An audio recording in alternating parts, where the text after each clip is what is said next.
Back to my channel. Texture and অ্যারোমাতে তোমাদের অনেক অনেক শুভেচ্ছা, ভালোবাসা, অভিনন্দন। আজকে একটা দারুণ রেসিপি তোমাদের সঙ্গে শেয়ার করব। এখানে দেখো সুজি নিয়েছি, আমি 1 কিলো সুজি নিয়েছি। তো চলো কি করব সুজি দিয়ে তোমাদেরকে দেখাবো, তোমরা অবশ্যই ভিডিও প্রথম থেকে শেষ পর্যন্ত। এখানে দেখো আমি ঘি দিয়ে দিয়েছি 1 চামচ, তার উপরে হচ্ছে কিশমিশটা একটু ভেজে নেব। কিশমিশ ভাজা হয়ে গেছে, আমি এবার হালকা করে একটু সুজিটা ভেজে নেব।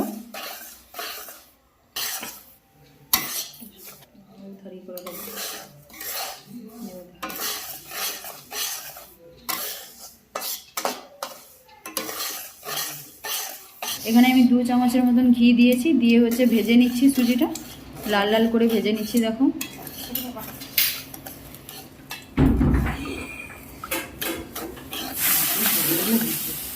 এইভাবে আস্তে আস্তে করে দুধটা দিতে হবে আর নেড়ে রাখতে হবে।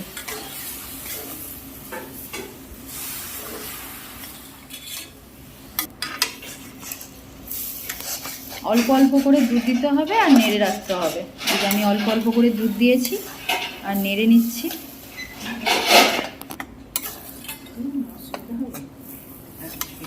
আবার দিয়ে দিচ্ছি অল্প অল্প করে।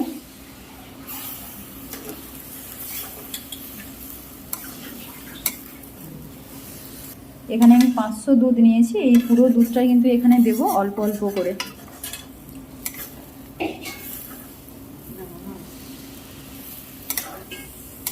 একটু দুধ দিয়ে দিচ্ছি অল্প অল্প করে।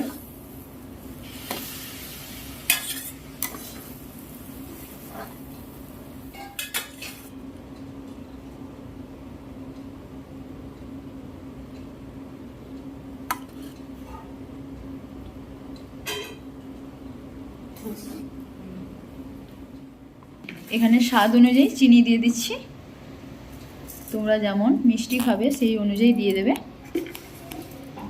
ভালো করে একটু মিশিয়ে নেব। আর কিশমিশগুলো, ভেজে রাখা কিশমিশগুলো এর মধ্যে দিয়ে দিচ্ছি। তোমরা চাইলে বাদামও দিতে পারো, তোমরা চাইলে কাজু বাদামও দিতে পারো। আমি এখানে কিশমিশ দিয়েছি। আজকে আমি তোমাদেরকে দেখাচ্ছি হচ্ছে সুজির হালুয়া। তো এটা ভালো করে একটু মিশিয়ে নিতে হবে।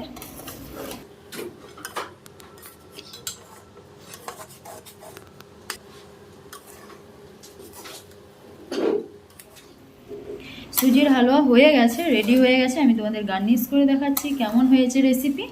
এই যে দেখো কড়াইতেই কত সুন্দর এসছে দেখতে। এখানে আমি এলাচ গুঁড়ো দিয়ে দিয়েছি। নামানোর পরে ভালো করে একটু মিশিয়ে নিচ্ছি। এবার তোমাদের দারুণ সেন্ট উঠেছে, যদিও দারুণ সেন্ট উঠেছে। আমি তোমাদের গার্নিশ করে দেখাচ্ছি। এলাচ গুঁড়োটা সবার শেষে দিলে কিন্তু দারুণ সেন্ট হয়, সেন্টটা থাকে অনেকক্ষণ।